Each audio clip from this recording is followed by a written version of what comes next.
विश्वास योग्य मेरे प्रभु, मैं तेरी स्तुति करूँगा, मैं तेरी स्तुति करूँगा।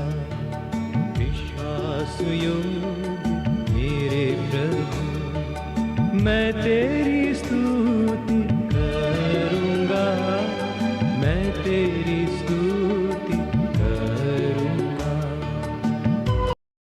परमेश्वर के नाम की महिमा हो।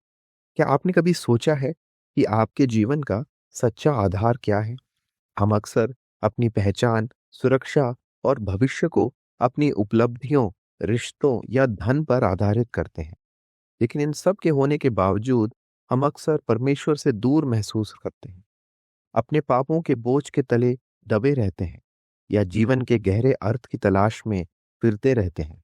पवित्र वचन बाइबल में रोमियो की पत्री पहले अध्याय के 17वें पद में इस प्रकार लिखा है, धर्मी विश्वास से जीवित रहेगा।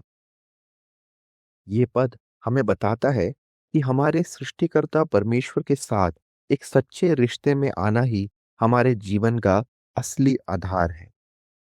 इस प्रकार हम अपने परमेश्वर के साथ एक रिश्ते में जुड़ सकते हैं। सबसे पहले तो ये अंगीकार कर कि हम पापी हैं और पवित्र परमेश्वर के साथ कभी एक रिश्ते में हम अपने प्रयासों से नहीं आ सकते। लेकिन परमेश्वर के साथ जुड़ने के लिए परमेश्वर ने स्वयं एक मार्ग तैयार किया। पिता परमेश्वर ने अपने इकलौते पुत्र यीशु मसीह को इस जगत में भेजा। वो हमारे पापों के लिए क्रूस पर अपना जीवन बलिदान कर तीसरे दिन जी उठे। उनके पुनरुत्थान ने यह साबित किया कि वह ही परमेश्वर के द्वारा भेजे गए उद्धार करता है।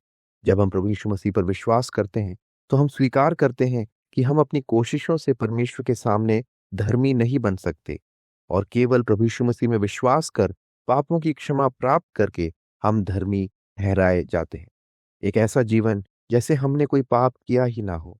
ये एक नया जीवन है जो हमारे कर्मों पर नहीं बल्कि परमेश्वर के अनुग्रह और प्रभु यीशु मसीह द्वारा उस क्रूस पर किए हुए कार्य पर पूरी तरह से निर्भर है।